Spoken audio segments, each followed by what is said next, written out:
Mais j'en sais rien. En fait, non, c'est pas tout à fait vrai. C'est la prochaine étape de ce qu'on va essayer de faire chez Octo, mais on n'y est pas encore. Donc je ne peux pas tout à fait répondre à cette question. On va revenir dans l'inverse. Dis-moi d'abord ce que vous faites chez Octo. Quel est le point de départ qui vous a dit, qui vous a amené à vous dire il faut qu'on accompagne les boîtes parce que là, ça va plus. Alors, en fait, Octo, on est un cabinet de conseil en technologie.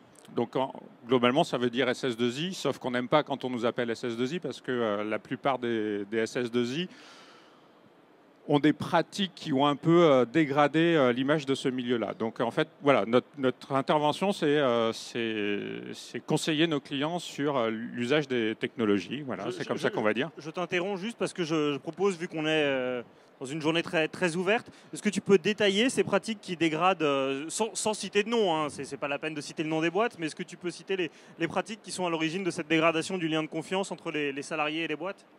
Déjà, c'est embaucher des gens que quand on en a besoin et puis les licencier quand on n'en a plus besoin. C'est vendre des CV en mentant sur les compétences et en mentant sur l'expérience des gens. C'est dire que l'on va faire quelque chose et pas tenir les engagements qu'on prend. Enfin, voilà, c'est des choses comme ça. Là, et en termes de ressources... En fait, je reviens sur ce que j'ai dit, je veux bien le nom des boîtes. Non, maintenant, je ne pourrais pas. Il y a des sites qui font ça beaucoup mieux que moi. Donc voilà, il y a quelques pratiques dans le secteur qui ne sont pas forcément la gloire du secteur. Et donc voilà, on a voulu travailler un petit peu différemment sur ce sujet-là et défendre une vision noble du métier d'informaticien en France qui commence à changer un petit peu, mais qui au départ est pas très noble. Sachant que quand on regarde bien les rockstars du monde de l'entreprise aujourd'hui, c'est tous les fondateurs de grosses sociétés de la Silicon Valley. Donc c'est des Mark Zuckerberg, des Steve Jobs, des Jeff Bezos. Et c'est tous des gens qui ont commencé par faire du développement logiciel. Donc on a toutes les raisons d'être fiers de ce qu'on fait quand on travaille sur la technologie.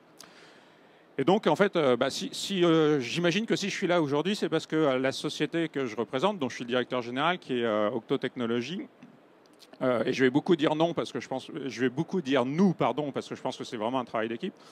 En fait, on a été distingué 3 années de suite par un palmarès qui s'appelle Great Place to Work, donc le palmarès des entreprises où il fait bon travailler. Et donc, c'était une fierté pour nous d'apparaître dans ce palmarès.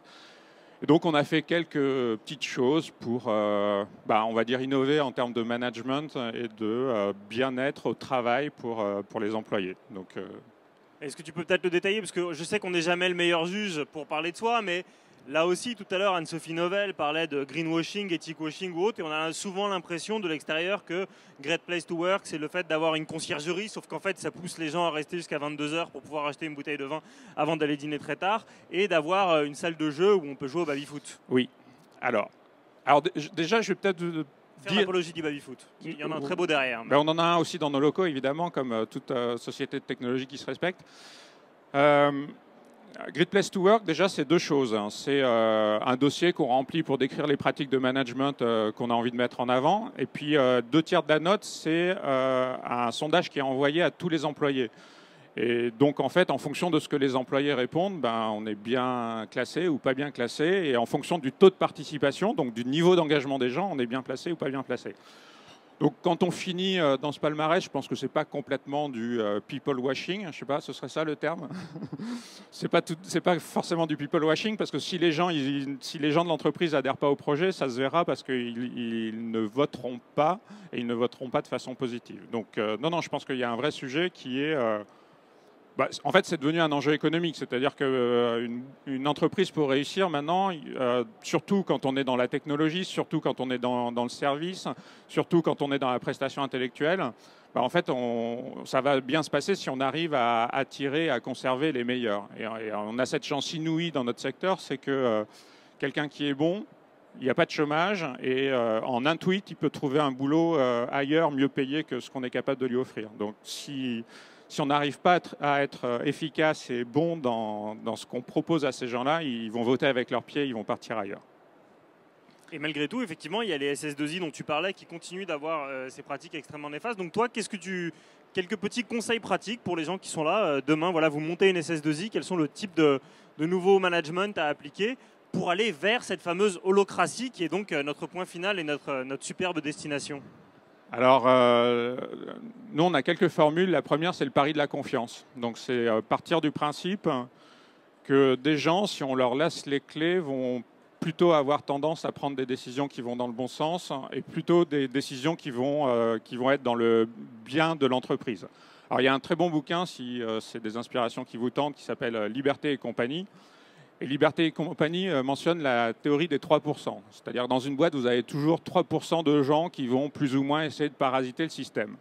Et l'erreur de la plupart des entreprises, c'est de construire tout leur mode de management et tout leur process pour verrouiller le fait que ces 3% ne puissent pas nuire à l'entreprise.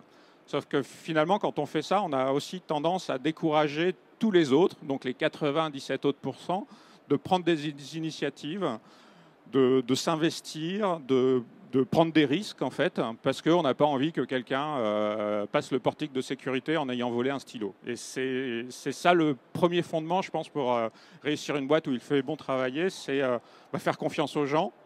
Alors, ça veut dire qu'il faut aussi être capable d'identifier les 3%, et dès qu'il y a des gens qui essayent de parasiter le système, il faut très vite les sortir, parce que sinon, ça tue le pari de la confiance. Mais il faut partir sur ce pari de la confiance en étant défensif, c'est-à-dire quand il y a des cas qui s'avèrent, essayer de les régler, mais pas les régler par du processus, les régler par du dialogue et de l'échange, et peut-être éliminer la personne qui a essayé de parasiter le système, en fait. Donc on peut échanger, c'est pas, ces 3%, c'est pas ce que Marx appelle le lumpenprolétariat, qui parfois est très évolué, hein, mais absolument insauvable. En discutant un peu avec eux, on peut réussir à faire en sorte qu'ils évoluent? En fait, il y a tous les cas. Enfin, tous les cas sont dans la nature. Donc, il y a des gens qui vont avoir un mauvais esprit forcément. Et ça, je pense que le rôle des managers, c'est de les identifier et de faire en sorte qu'ils partent le plus rapidement possible. Puis il y en a d'autres, c'est parce que peut-être qu'ils n'ont pas compris la politique de l'entreprise, peut-être qu'ils n'adhèrent pas au projet. S'ils n'adhèrent pas au projet, normalement, ils partent également. Mais si c'est parce qu'ils ont été maladroits, pour moi, ils ne sont pas dans ces 3%. Ils sont dans les autres qui essayent de faire des choses, qui peuvent se tromper, et c'est très, très important. Et je pense que c'est le deuxième point. Je pense qu'aujourd'hui, une entreprise doit laisser une large part à l'erreur. Le droit à l'erreur est quelque chose d'essentiel dans la culture du management aujourd'hui. On n'est pas très outillé en France là-dessus parce qu'on ne peut pas dire que ce soit une spécialité française de laisser le droit à l'erreur. Mais voilà, on est dans un monde qui évolue tellement rapidement, où il y a tellement de changements, que si on veut innover, si on veut être encore là demain, il faut prendre des risques. Et prendre des risques, c'est prendre le risque de faire des erreurs. Alors le droit à l'erreur, on va en parler dans un moment, parce que je crois qu'il y a l'école 42 qui est arrivée, c'est bien ça derrière moi. Mais peut-être un dernier mot pour finir sur l'holocratie, donc c'est le fait de ne plus avoir vraiment de hiérarchie. Si on poursuit les travaux de Dupuis, mais de plein d'autres, on voit qu'aujourd'hui les jeunes diplômés, les jeunes talents, ils veulent plus aller dans les grosses boîtes, justement à cause de ça. C'est pas le projet des boîtes qui leur parle pas, c'est qu'ils se sentent un peu étouffés, pas reconnus, etc. parce qu'ils ont un N+16. Est-ce qu'on peut vraiment arriver à une structure où on fait tabula rasa et il n'y a plus de peut-être un N+1, mais et encore? C'est une question qui nous anime beaucoup chez Octo. Je n'ai pas la réponse à cette question et je ne sais pas si c'est la question principale. En fait, on a fait une expérience cette année qui est ce qu'on a appelé la création de tribus. Et donc la création de tribus, ça a été de dire à tout le monde dans la boîte, si vous êtes entre 4 et 10 personnes, vous pouvez venir défendre un projet auprès de la direction. C'est-à-dire, si vous avez envie de travailler sur un sujet, vous venez nous voir et vous devez définir votre équipe, définir votre projet, définir vos objectifs.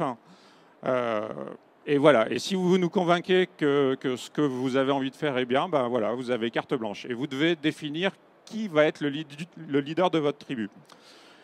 Et on a lancé cette initiative. Donc les gens étaient complètement libres de s'associer comme ils voulaient pour proposer une équipe. Et en fait, on a eu 9 équipes qui ont émergé de ça. Donc notre taille, on est une PME. Nous sommes 200 en France. On a eu 9 équipes. Au total, ça a représenté 60 personnes quand même, donc presque un tiers de nos effectifs. Et je pense que la clé, c'est plutôt là. C'est plutôt de libérer les initiatives plutôt que de supprimer le management. Parce que je pense que le management, il a un rôle quand même pour structurer l'entreprise. Mais après, c'est peut-être mes limitations. Peut-être qu'il y a un après sans management, mais je ne suis pas encore arrivé à ce degré de maturité. On verra. Merci beaucoup en tout cas. Est-ce qu'il y a des questions? Pas encore? Si, une question au fond. C'est pas tant une question plutôt qu'une affirmation. Oui, c'est pas tant une question plutôt qu'une affirmation. Je suis assez d'accord avec vous sur le fait de libérer les initiatives. Pour tester chez nous en ce moment, alors nous, c'est pas des tribus, c'est des cercles. Et on a aussi ce problème de management et de prise de décision. Et effectivement, sans management et sans règles, c'est bien plus difficile. Et pour les jeunes d'aujourd'hui aussi. Je sais que nous, on se rend compte des stagiaires qui viennent chez nous dans une entreprise qui est assez libérée. C'est très compliqué pour eux. On a le même sujet. En fait, les ados sont plus réacs qu'on ne le pense. Voilà. Il y en avait une autre. On va vous libérer. Merci beaucoup, Ludovic. Je vais vous récupérer ça. Et surtout, merci d'être venu avec cette réactivité incroyable parce qu'on a un petit peu bousculé le planning.